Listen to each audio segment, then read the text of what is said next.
Adventist Broadcasting Network, ABN.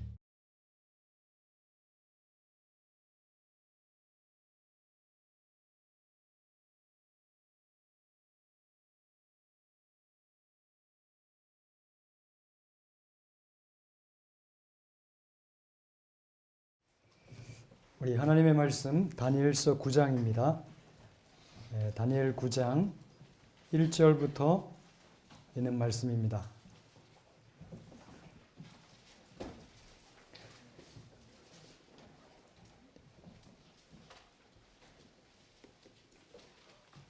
자, 1절부터 6절까지의 말씀을 제가 한 절 읽고 여러분들의 한 절 읽고 봉독해 가도록 하겠습니다. 다니엘 9장 1절입니다. 메대족 속 아하수에르의 아들 다리오가 갈대아 나라 왕으로 세움을 입던 원년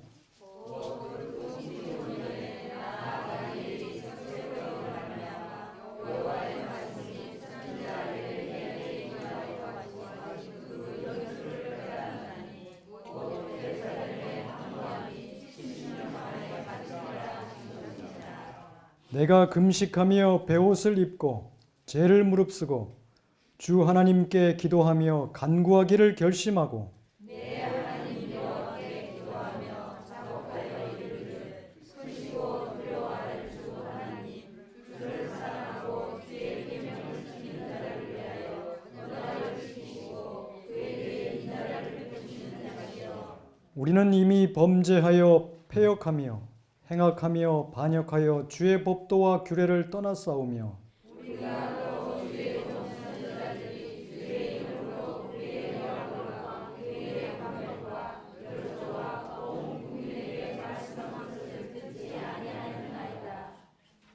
아멘. 감사합니다. 오늘 간증을 들으니까 우리 간증자들이 오히려 더 설교를 하면 좋겠다 그런 생각이 들기도 합니다. 오늘 저녁에는 70년 포로 끝과 2300주야 끝, 그 사건을 비교하면서 하나님의 말씀을 살펴보고자 합니다.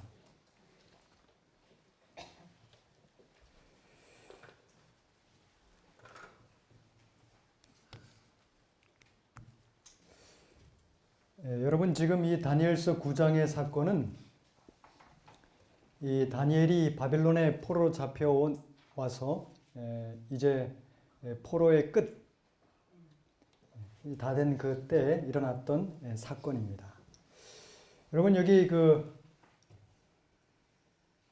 예루살렘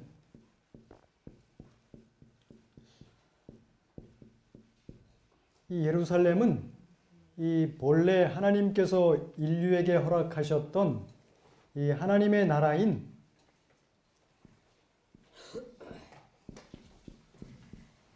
이 에덴의 모형입니다. 이 하나님의 나라가 죄로 인해서 상실되었기 때문에 하나님께서 인류에게 두 번의 기회를 주셨어요. 하지만 이 인류가 계속해서 반역함으로 말미암아 하나님께서 아브라함을 선택하시고 아브라함을 통해서 그 씨를 통해서 하나님의 나라의 모형을 이 땅에 세우셨습니다. 아브라함 때 시작이 돼서 언제 그게 완성이 되냐면 다윗 왕 때 완성이 됩니다. 가나안 땅에 들어가서 가나안을 정복하고 드디어 하나님의 나라를 세웠습니다. 근데 그 하나님의 나라의 왕은 하나님이시고 그 백성은 누굽니까? 이스라엘이죠. 그리고 그 왕과 백성 사이에 맺어진 그 언약, 이 계약이 하나님의 율법입니다. 예배 언약. 자, 그래서 이스라엘 백성들이 이 이스라엘 나라의 그 중심이 예루살렘이고 예루살렘의 중심이 성전이고 성전의 중심이 지성소, 하나님의 보좌입니다. 그 아래 하나님의 이 언약의 법궤가 놓여 있습니다. 그래서 하나님의 백성들이 그 언약의 율법, 예배의 법을 잘 순종하기만 하면 우리의 왕이신 하나님께서 이스라엘 백성들을 전적으로 책임지시고 그들의 필요를 공급하시고 그들을 높이 들어서 열국의 영광으로 삼아서 온 열국이 와서 이스라엘 백성에게 정말 배우도록 하나님께서 그렇게 계획을 하셨어요. 근데 이스라엘의 역사는 어땠습니까?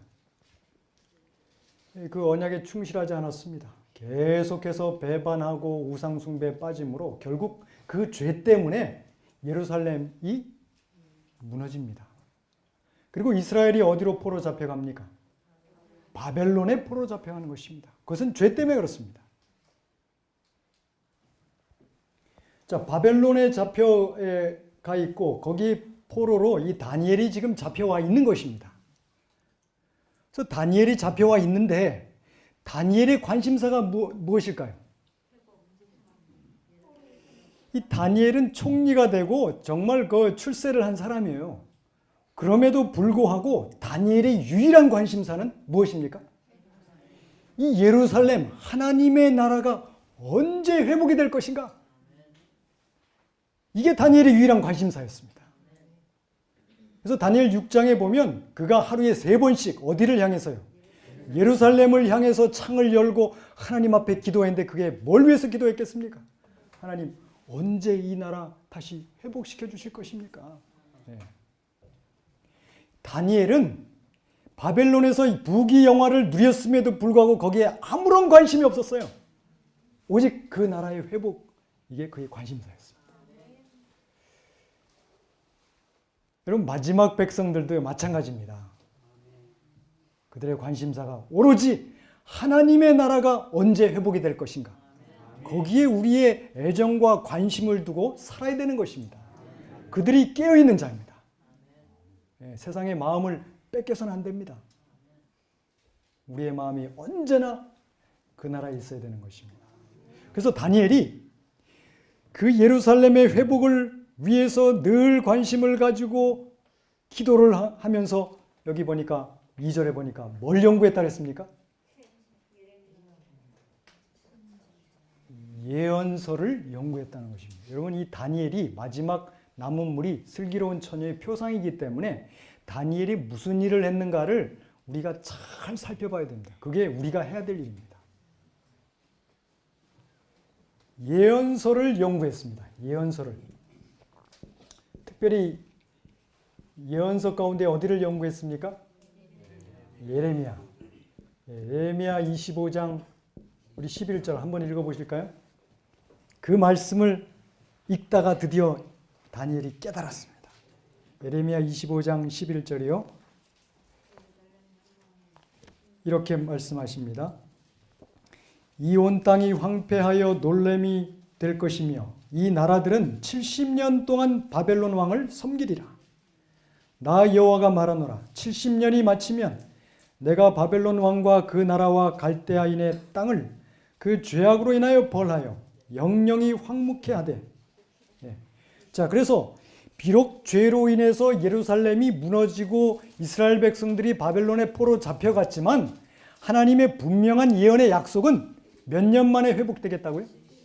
70년 만에 회복되겠다고 분명히 약속하셨어요. 그러니까 다니엘이 예언서를 연구하다가 이것을 깨달은 것입니다.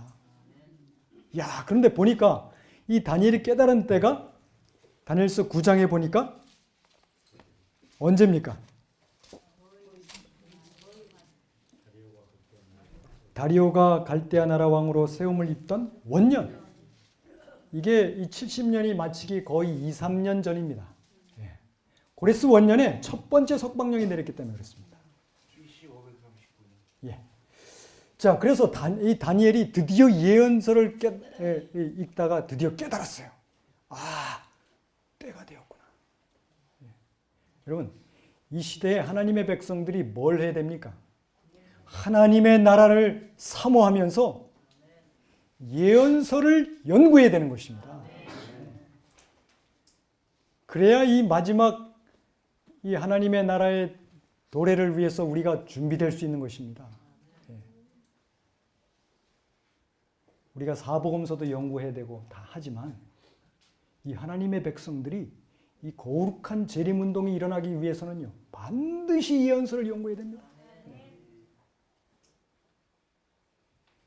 여러분, 그래서 이 다니엘과 계시록, 우리 재림교회가 어느 책 때문에 일어난 교회입니까? 네. 다니엘서 때문에 일어난 교회예요. 제가 내일 헌신 예배 때 그 부분을 조금 더 제가 자세히 다루겠습니다. 재림운동이 어떻게 일어났고 또 마지막 때 재림운동이 어떻게 진행이 될 것인지 우리가 어떤 역할을 하게 될 것인지 그 부분을 다루겠습니다.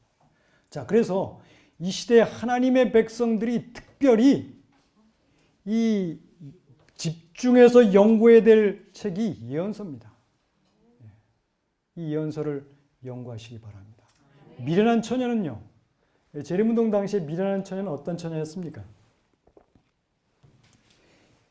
윌리엄 밀러가 기별을 이렇게 막 증거할 때 성령께서 막 역사하시니까 막 사람들이 성령의 역사에 이끌려 가지고 막 5만 명 이상이 가담을 했어요. 적극적인 그 가담자가. 근데 그 중에 나중에 실망을 하고 다 떨어져 나갔죠.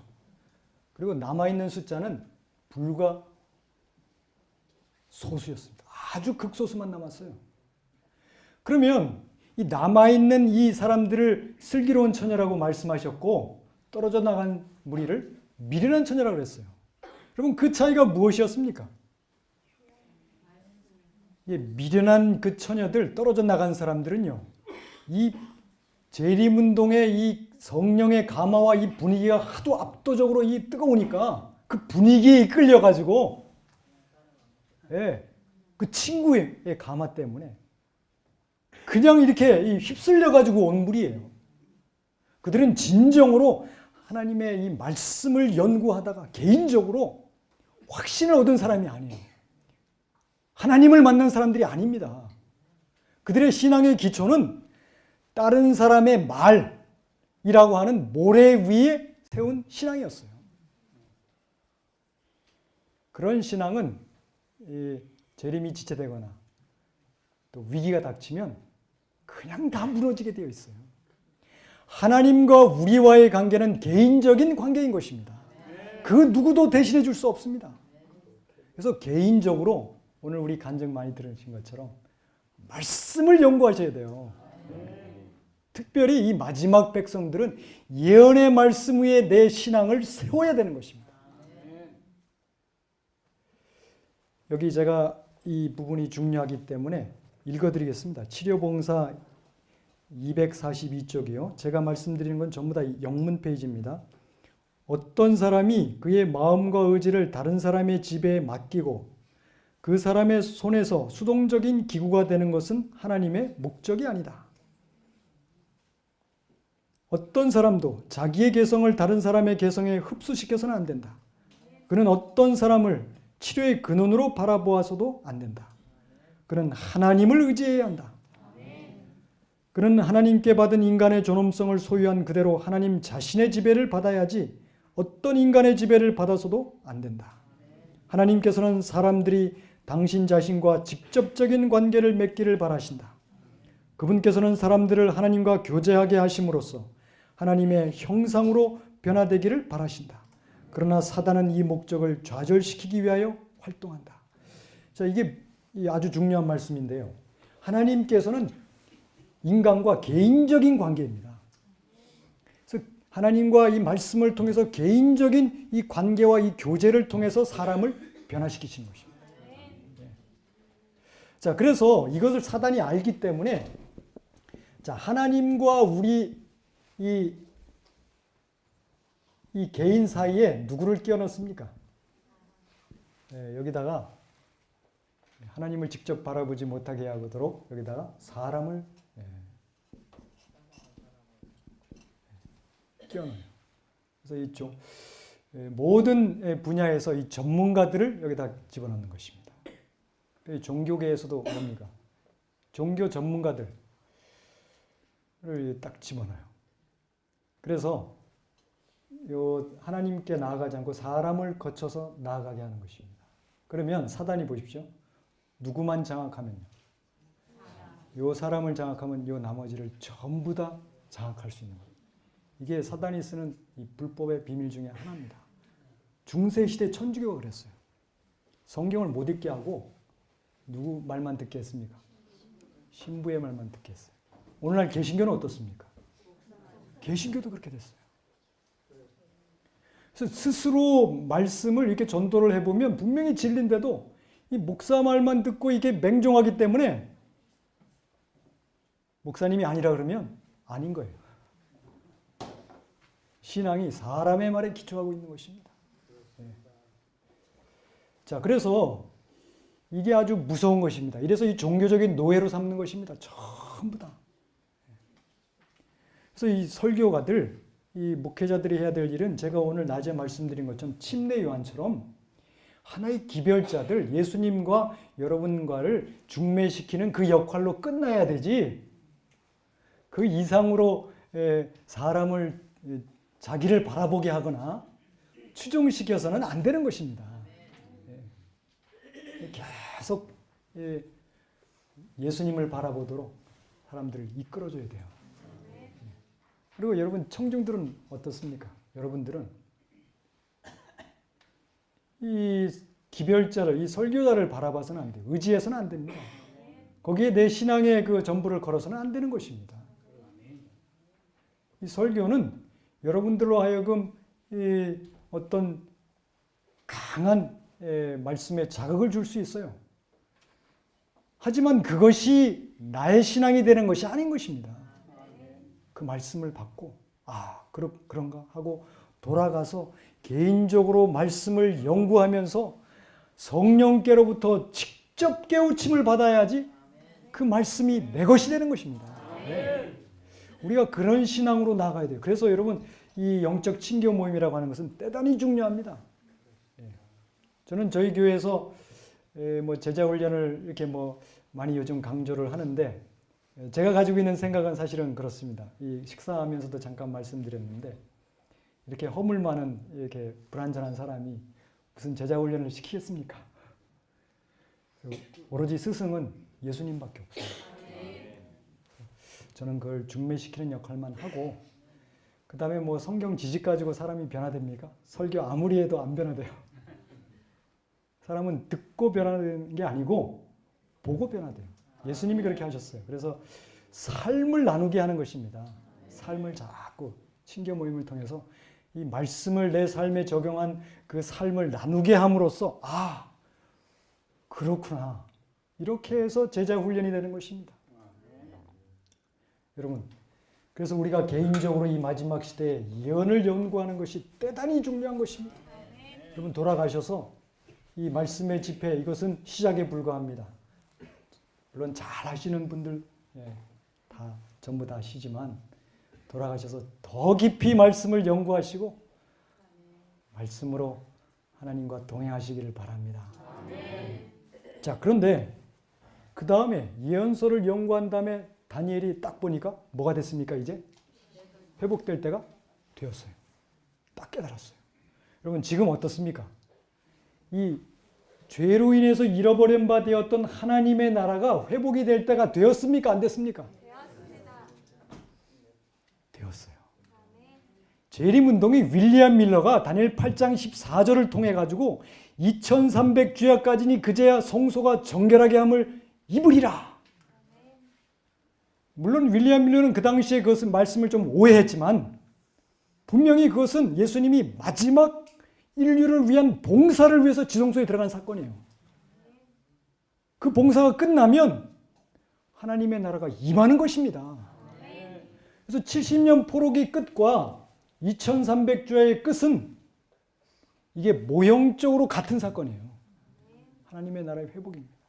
그래서 다니엘이 어떻게 한지를 보면 이 마지막 시대에 우리가 어떻게 해야 될지를 알 수가 있는 것입니다. 예언서를 연구한 다음에 깨달은 다음에 지금 여러분 여러 가지 돌아가는 사건들 정말 때가 되었습니다. 마태복음 24장에 보면 처처의 기근과 지진이 있으니 이 모든 것이 재난의 시작이라. 이 재림의 징조 가운데 이 첫 번째가 이 재난입니다. 지금 세상 곳곳을 보십시오. 엄청난 이 자연재해들이 일어나고 있습니다. 작년에도 이 태풍들이 뭐 여러 개가 지나갔지 않습니까? 벌레본이라고 하는 뭐 시속 50km 가까운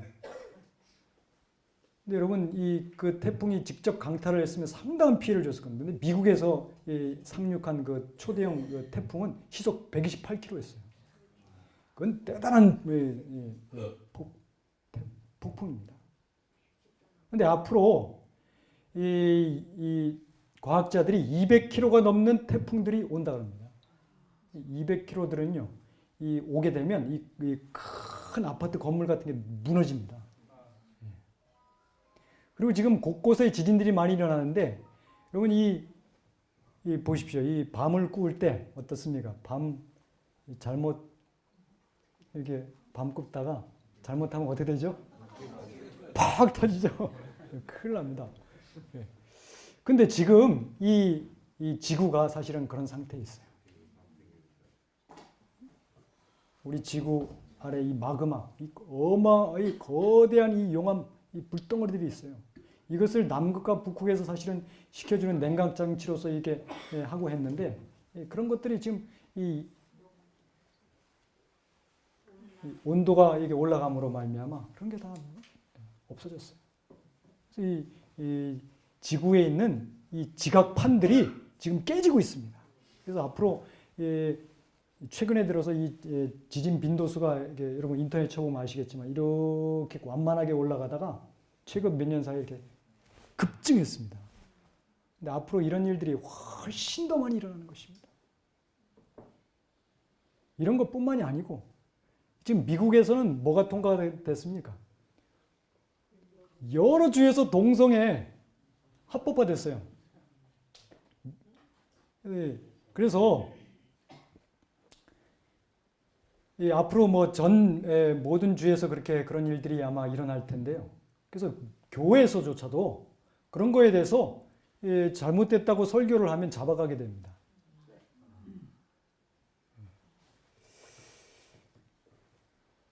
우리 원장님이 말씀하신 것처럼 이 여러 가지 세계에 이렇게 통합되는 부분들, 이런 것들은 정말 이 때가 다 됐음을 우리에게 알려주는 것입니다.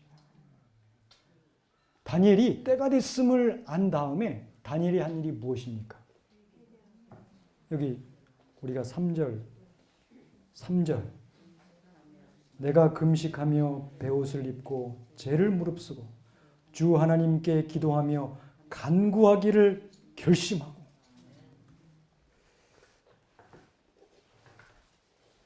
자, 여러분 이 다니엘이 했던 일이 이 금식하며 기도했던 일입니다.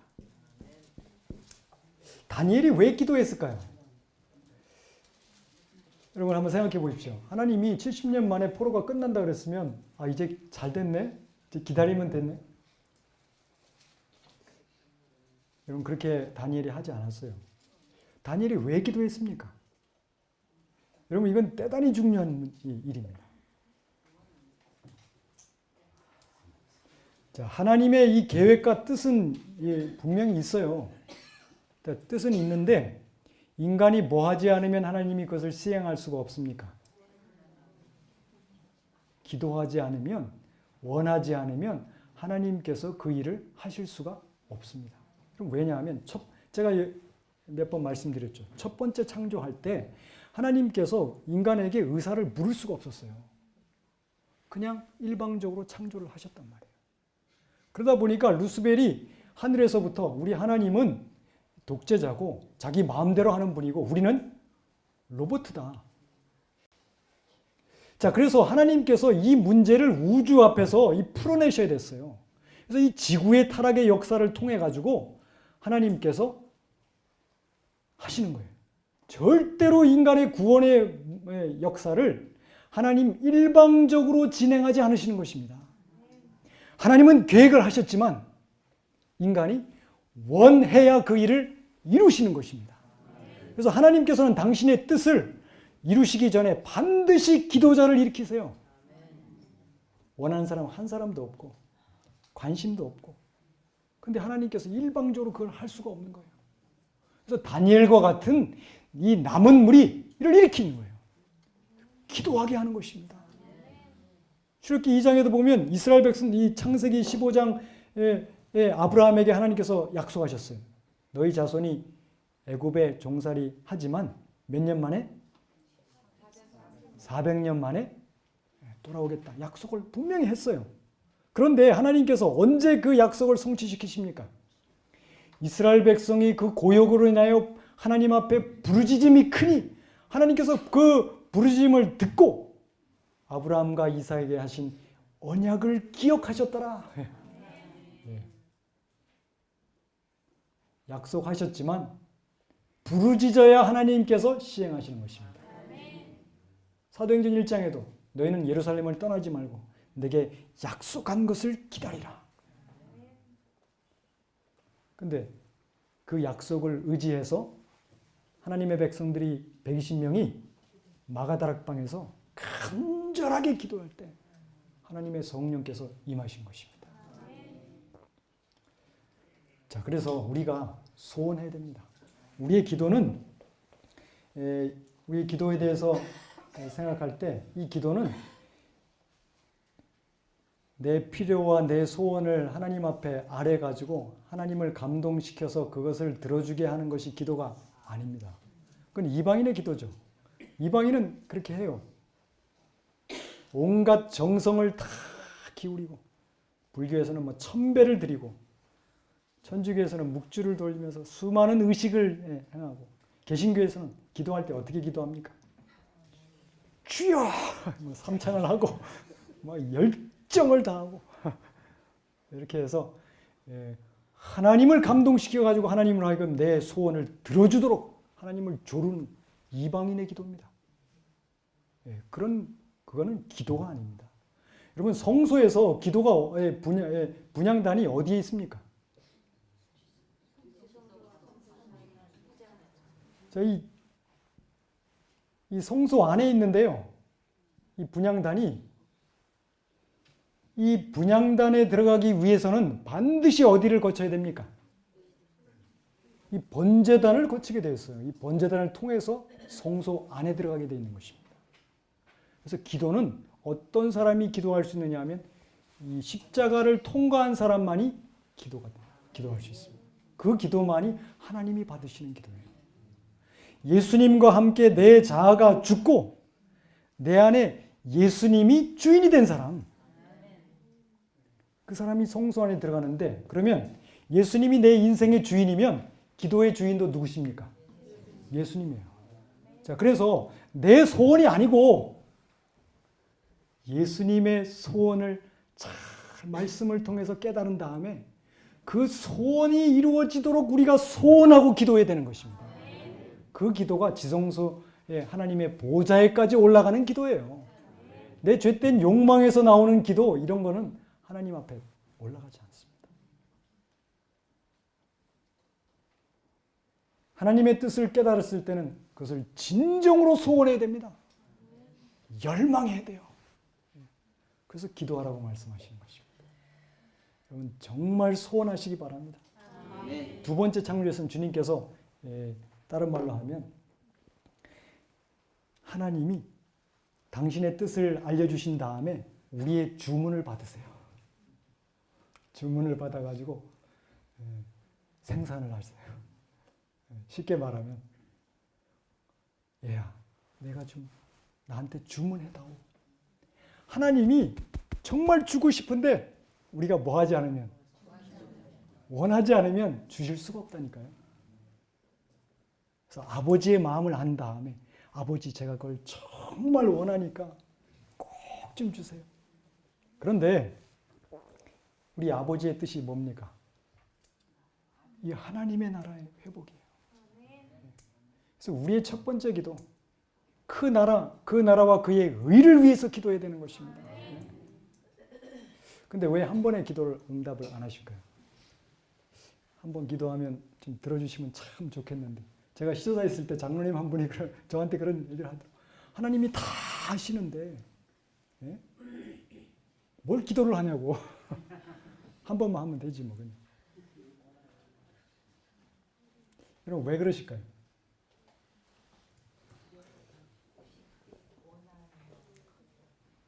한 번에 들어주게 되면 문제가 많이 생깁니다.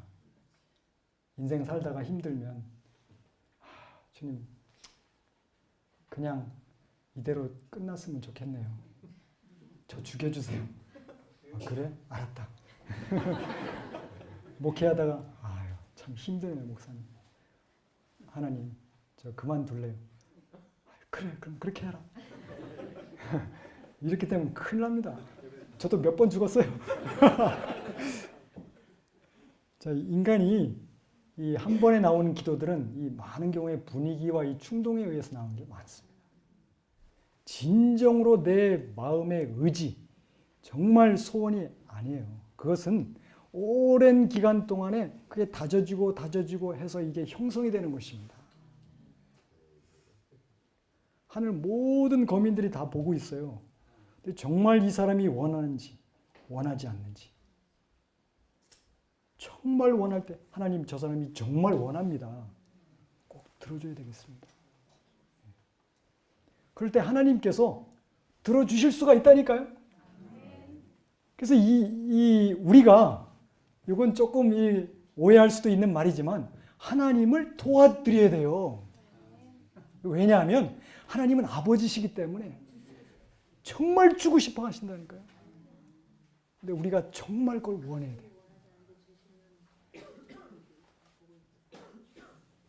여러분 소원하시기 바랍니다. 기도해야 됩니다. 스가랴 10장 1절을 보겠습니다. 여기 주님께서 이런 약속을 하셨죠. 봄비 때 여호와 곧 번개를 내는 여호와께 비를 구하라. 무리에게 소낙비를 내려 밭에 채소를 각 사람에게 주리라. 봄비 때, 추수 때 우리 하나님께 뭘 구하라고요? 비를 구하라 그랬어요. 이 비는 이 늦은 비 성령을 말하는 것입니다. 성령을 말합니다. 그래서 화이트부인께서 이것을 주석하시면서 기도하라고 말씀하셨어요. 하나님의 백성들로 하여금 기도하라고. 여러분 영적 친교 모임, 우리의 모임이 있을 때마다 말씀을 나누실 뿐만 아니라 간절한 마음으로 기도하시기 바랍니다. 성령을 주시도록 우리가 하나님의 나라를 위해서 준비되도록 이 교회를 깨워주시도록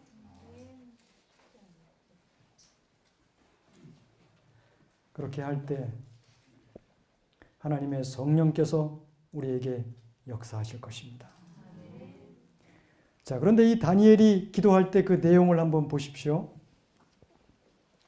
여기 5절 우리는 이미 범죄하여 패역하며 행악하며 반역하여 주의 법도와 규례를 떠났사오니 6절에 우리가 또 주의 종 선지자들이 주의 이름으로 우리의 열왕과 우리의 방백과 열조와 온 국민에게 말씀하신 것을 듣지 아니하였나이다. 계속 그 다음에 16절에 또 나옵니다. 계속 보면 여기 어떤 말이 나오냐면 우리라고 하는 말이 나오는 것입니다. 우리. 다니엘이 그런 우상 숭배를 하거나 그런 죄를 지은 것이 아니에요. 그런데 이스라엘 백성들의 지은 그 우리라고 하는 거예요. 자기랑 동일시한 것입니다. 여러분 이 마음이 우리에게 필요합니다. 예수님이 마음에 거하는 사람에게는 이런 동일한 마음이 나오게 되어 있어요. 인간은 참 이상하죠. 선악과를 먹은 다음부터 아주 못된 버릇이 생겼어요. 선악을 알게 하는 눈이 뜨여져 가지고 그게 자기를 보면 참 좋은데 누구를 봅니까? 남을 딱 봐요. 저 같은 사람은 특별히 더하죠. 저에게 있는 이 약점이 바로 그런 거예요. 약간 완벽주의적이고 뭐 그런 게 있어가지고 분석하기 좋아하고 그래가지고 딱 보면 그냥 그 사람의 약점이 뭐고 장점이 뭐 그런 게 뭐 쫙 보이고 웬만한 설교에도 잘 감동도 안 받고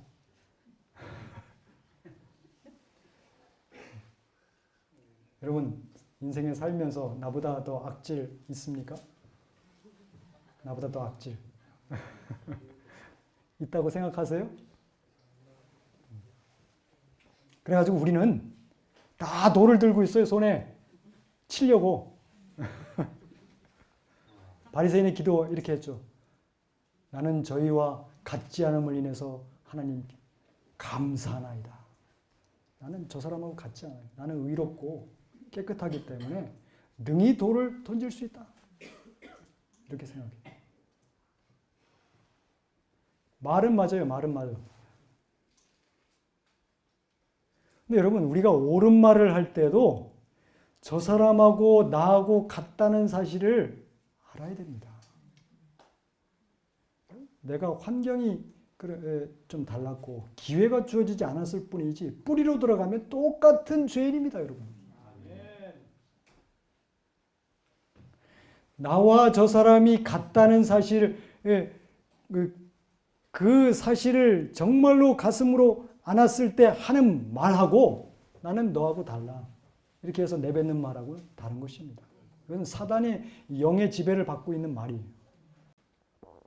탕자가 집에 돌아왔을 때 형은, 아버지, 어떻게 아버지 재산 다 탕진한 동생에게 이런 대우를 할 수 있습니까? 말은 맞죠. 근데 아버지는 어떻습니까?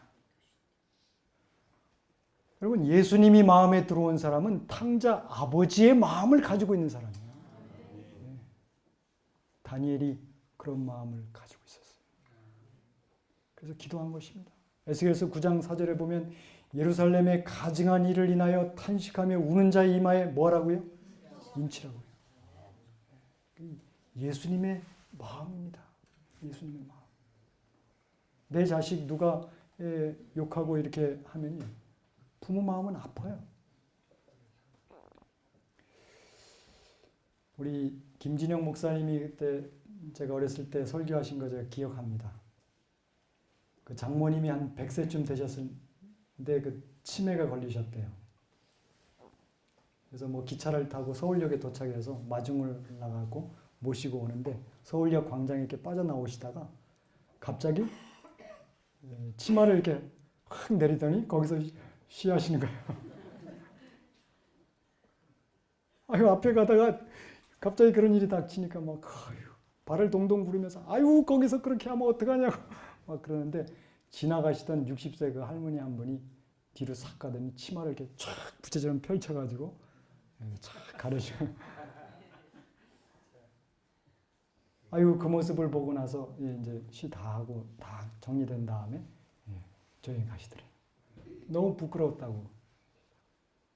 나는 손가락질하기 바빴는데 아유, 저분은 저렇게 하셨구나. 우리가 예수님을 만나고 예수님이 우리 안에 들어오면 그 마음이 있는 것입니다. 그게 마음에서부터 비치는 등불입니다. 여러분, 이 마음이 우리에게도 회복되기를 간절히 바랍니다. 여기 다니엘 이 남은 무리의 표상, 정말 우리가 이 시대에 무엇을 해야 될지 오늘 우리가 잠깐 살펴봤습니다. 내일 이 예언서 부분은 좀 더 자세히 제가 다루겠습니다. 우리가 개인적으로 하나님의 말씀을 돌아가셔서 정말 간절한 마음으로 보화를 찾는 마음으로 캐시기 바랍니다. 특별히 다니엘서 계시록은요, 이 연구할 때 하나님께서 이 뭐 사랑이란 말도 별로 없어요. 이게 표면에다가 보석을 깔아놓지 않았어요. 이게 파야지 저 밑에 있어요. 근데 그런 수고를 통해 가지고 보화를 다 캐내면 예수님을 만나면 그 희열이라고 하는 것은 이루 말할 수가 없다니까요. 네. 가치가 있는 것만큼 우리가 수고하게 되어 있어요. 이 성경 안에, 특별히 예언서 안에 그리스도로 충만합니다. 다니엘 계시록, 이게 무서운 책이 아니에요. 마지막 백성들이 연구해야 될 말씀입니다. 그 안에 그리스도의 의가 있습니다. 예수님이 계세요. 그분이 보일 때까지 하나님의 말씀을 좀 상고하시기 바랍니다. 그래서 다니엘과 같이 정말 이 시대를 우리가 분명히 깨닫고 하나님 앞에 기도하고 온 세상을 품고 우리가 하나님 앞에 나아갈 수 있는 거룩한 중보자들이 우리 모두 되시기를 간절히 바라면서 오늘 말씀을 마치겠습니다. 기도하겠습니다. 아버지 하나님, 주님이 베푸신 그 은혜를 인해서 감사합니다. 우리가 이제 집에 돌아가서 간절한 마음으로 말씀을 연구할 수 있도록 도와주옵소서. 이제 정말 때가 되었습니다. 주님의 나라가 회복될 때가 되었습니다. 우리도 다니엘처럼 하나님 주님 앞에 금식하며 기도하게 도와주시고 하나님의 나라의 강림을 위해서 우리가 소원하게 하여 주옵소서. 우리에게도 정말 슬기로운 처녀처럼 기름이 부어지고 환한 빛이 우리를 통해서 비춰지게 하여 주옵소서. 고마우신 예수님의 이름으로 기도합니다.